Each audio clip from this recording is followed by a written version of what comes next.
तो हेलो दोस्तों, कैसे हैं आप सब। दोस्तों, आप सब ने अपने बचपन में काफी रहस्यमयी और अत्यधिक थ्रिल और सस्पेंस से भरी कहानियां तो जरूर सुनी होंगी। और आज टीवी पर सीआईडी और क्राइम पेट्रोल जैसे थ्रिल शोज भी काफी आते रहते हैं। पर दोस्तों, क्या कभी आपने सोचा है कि क्या ये मिस्ट्री और राज केवल कहानियों तक होती है, या सच में ऐसी कोई घटना घटी होगी?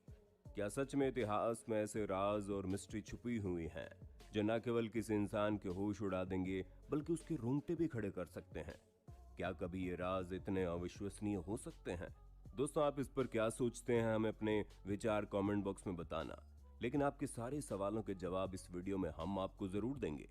दोस्तों, जब तक आप कमेंट बॉक्स में अपने विचार लिखते हो, हम आपको आज के इस वीडियो के बारे में बताते हैं। दोस्तों, आपने कभी हवाई जहाज से यात्रा की है? अगर हाँ, तो दोस्तों आपको ये भी पता होगा कि एक हवाई जहाज कितने कम समय में एक जगह से दूसरी जगह का सफर तय कर लेता है। पर अगर दोस्तों मैं कहूँ, इस दुनिया में इतिहास में एक प्लेन ऐसा भी है जिसने अपने टेक ऑफ के 37 साल बाद लैंड किया, तो आपका क्या रिएक्शन होगा? जी हाँ दोस्तों, ये जानने के बाद बिल्कुल आपके तरह मेरे भी होश उड़ गए थे, और बिल्कुल आपके तरह मैं भी आश्चर्य भरे नजरों से एक टक सुन्न हो गया था। तो दोस्तों, अपने दिल को थाम कर बैठिए और वीडियो को अंत तक जरूर देखिए। दोस्तों, पैन अमेरिकन वर्ल्ड एयरवेज इतिहास की सबसे पहचानने योग्य एयरलाइंस में से एक है। इस एयरवेज को एयरलाइंस के स्वर्ण युग का संकेत माना जाता है। और दोस्तों, इस एयरवेज कंपनी से जुड़ा एक अजीब अनसुलझा रहस्य भी है, जो कि पैन अमेरिकन फ्लाइट 914 के गायब होने से लेकर 3 दशकों बाद उसके अचानक प्रकट होने तक को दर्शाता है। और दोस्तों, काफी शोधकर्ता पैन एम फ्लाइट 914 के रहस्य से पागल ही हो गए थे। अभी तो कुछ नहीं, आगे सुनिए क्या क्या होता है। तो दोस्तों, ये सिलसिला शुरू होता है 2 जुलाई 1955 को, जब न्यूयॉर्क से मियामी फ्लोरिडा के लिए उड़ान भरने वाली पैन अमेरिकन फ्लाइट 914 के रनवे से अपने निर्धारित समय पर टेक ऑफ करती है। दोस्तों, वो एक बड़ी ही सुहानी सुबह थी और पैन अमेरिकन फ्लाइट 914 चालक दल सदस्यों सहित 57 लोगों को फ्लोरिडा पहुंचाने के लिए बिल्कुल तैयार थी। दोस्तों, उस विमान ने बिना किसी रुकावट के न्यूयॉर्क से उड़ान भरी, लेकिन कुछ ही मिनटों में वो विमान बादलों में गायब हो जाता है और घंटों बाद ये कहीं नहीं मिलता, जबकि इसे पहले ही मियामी में उतर जाना चाहिए था। और दोस्तों, पहले पहले तो अधिकारियों को ये बैड वेदर कंडीशन और सिग्नल इंटरप्शन लगता है, पर जब ये विमान ना तो न्यूयॉर्क एटीसी के रडार पर दिखती है और ना ही फ्लोरिडा एटीसी के रडार पर, तो दोस्तों वे समझ जाते हैं कि पैन एम फ्लाइट 914 लापता हो गई है।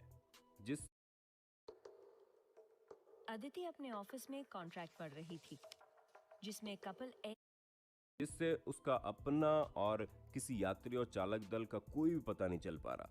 दोस्तों, इसके बाद जब विमान के फ्लोरिडा टाइम पर ना पहुंचने पर सवाल उठने लगते हैं, तो एयर कंट्रोल के अधिकारियों द्वारा जारी एक आधिकारिक बयान में विमान दुर्घटनाग्रस्त होने की बात कही जाती है और ये भी कह दिया जाता है कि उस विमान में सवार सभी लोग मारे गए। पर दोस्तों, इन अधिकारियों ने विमान के दुर्घटनाग्रस्त हो जाने के एक भी पुख्ता सबूत नहीं दिए, और जब वे विमान को नहीं ढूंढ सके तो उन्होंने मान लिया कि यह दुर्घटनाग्रस्त हो गया और समुद्र में गिर गया, लेकिन जमीन पर उन्हें कोई विमान नहीं मिला था। इन सभी चीजों में विमान के खो जाने की ओर इशारा किया, और तो और दोस्तों, ये विमान रडार से गायब हो गया, जिसके कारण कंट्रोल और उस विमान के पायलट के बीच कोई संवाद भी नहीं हो पा रहा था। इसके बाद दोस्तों, जल से लेकर जमीन और आसमान से अलग अलग टीमों को भेजा गया ताकि प्लेन का मलबा या लोगों की लाश कुछ तो सरकार के हाथ लगे, ताकि वे इस अमेरिकन पैन फ्लाइट 914 के बारे में कुछ ठोस जनता के सामने प्रस्तुत कर सके। पर दोस्तों, सरकार की हर एक कोशिश बेकार ही चली गई। लेकिन दोस्तों, ये मिस्ट्री यहीं पर खत्म नहीं होती, बल्कि यहीं से तो असली मिस्ट्री शुरू होती है। अब जरा ध्यान लगाकर सुनिए। दोस्तों, 1992 में एक ऐसा कुछ असाधारण हुआ जिसने इतिहास के पाठ्यक्रम को हमेशा के लिए बदल दिया। दोस्तों, 9 सितंबर 1992 था, जब 57 यात्रियों के साथ एक चार्टर्ड DC-4 कहीं से फिर से प्रकट हो गया और काराकस वेनेजुएला में उतरता है। जी हां दोस्तों, 37 साल के लापता होने के बाद Pan Am flight Caracas airport के रडार पर था। काराकस हवाई अड्डे पर एयर ट्रैफिक नियंत्रकों द्वारा हवा में उड़ानों की निगरानी की जा रही थी। हालांकि तभी कुछ अजीब हुआ। अप्रत्याशित रूप से एक नया विमान कहीं से रडार सिस्टम पर दिखाई देता है।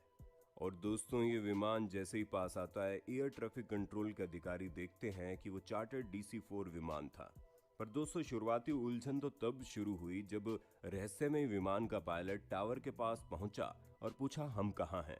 और उस समय एयर ट्रैफिक कंट्रोल रूम के ड्यूटी पर थे जुआन डे ला कोर्टे, जिनके इस मिस्ट्री में एक महत्वपूर्ण भूमिका थी और इस पैन एम रहस्य में प्रमुख लोगों में से एक थे। और दोस्तों, इसके बाद जुआन डे ला कोर्टे कहते हैं कि आप काराकस हवाई अड्डे पर है। और उसके बाद जुआन ने पायलट को प्रासंगिक सवालों के जवाब देने में कोई समय बर्बाद नहीं किया।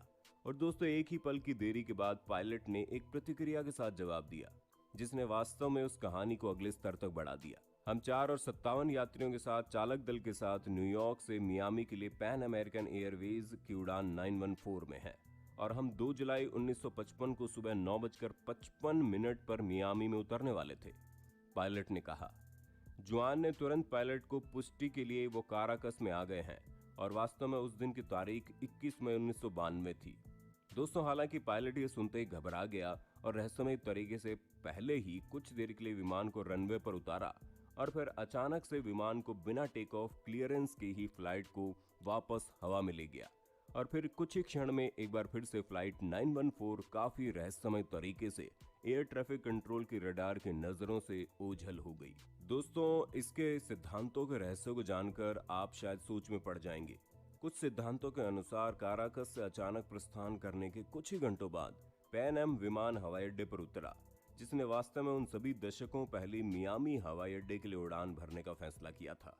बोर्ड पर सवार लोगों को अधिकारियों द्वारा घर जाने और अपने परिवारों के साथ फिर से मिलने की अनुमति दी गई, लेकिन फिर कुछ और डरावना हुआ और कहानी को पूरी तरह से अलग चरम पर ले जाया गया।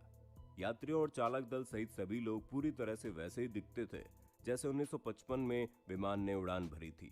इस तथ्य के बावजूद इनके परिवार 37 साल से बड़े हो गए थे। उनकी उम्र बिल्कुल भी नहीं थी। दोस्तों, इस घटना के बाद मई 1985 में वीकली वर्ल्ड न्यूज में प्रकाशित एक लेख में इसके बारे में लिखा गया, जो एक अमेरिकी प्रिंट आधारित टैबलॉइड था। 1979 और 2007 के बीच प्रचलन में था, जिससे इस घटना को पूरी दुनिया का एक हॉट मिस्टीरियस न्यूज के रूप में देखा जाने लगा। दोस्तों, पैन अमेरिकन फ्लाइट 914 के गायब होने की कहानी किसी फिल्म से कम नहीं लगती। एयरप्लेन के गायब होने को लेकर 2 तरह की मिस्ट्रीज की थ्योरी सामने आई। पहली तो ये कि प्लेन टाइम ट्रेवल के जरिए गायब हो गया था, और या तो प्लेन टाइम ट्रेवल की मदद से फ्यूचर में पहुंच गया था। पर दोस्तों, इन दोनों थ्योरीज के अलावा एक और चीज घटना के बाद सामने आई। अमेरिकन पैन फ्लाइट 914 नामक कोई भी प्लेन अमेरिकन पैन कंपनी के रजिस्टर्स में रजिस्टर्ड ही नहीं थी और ना ही गूगल या कहीं पर भी इस फ्लाइट के नामो निशान मिले, जो इस पूरी फ्लाइट 914 की मिस्ट्री को एक अलग ही रूप रेखा देती है। तो दोस्तों, आपको क्या लगता है, क्या ये सब एक धोखा है या फ्लाइट 914 वास्तव में दशकों से रास्ते में खो गई थी?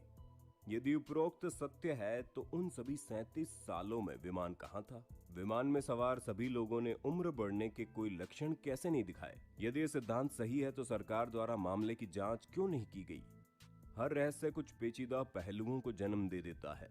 इस अजीबोगरीब कहानी के बारे में लोगों ने जितना सुना, उनके मन में उतने ही ज्यादा सवाल थे। इस मामले की गुत्थी कभी पूरी तरह नहीं सुलझी। दोस्तों, विमान के लापता होने के आसपास की परिस्थितियों ने इन विवादों को जन्म दिया है कि तथ्य को कल्पना से अलग करना असंभव हो गया है। तो दोस्तों, अमेरिकन पैन फ्लाइट 914 की रहस्यमय कहानी यहीं खत्म होती है। दोस्तों, ऐसे अनोखे और अनूठे वीडियोस देखने के लिए हमारे चैनल को सब्सक्राइब करके नोटिफिकेशन बेल को ऑन कर देना, ताकि हर नई वीडियो की नोटिफिकेशन आपको मिले सबसे पहले। धन्यवाद।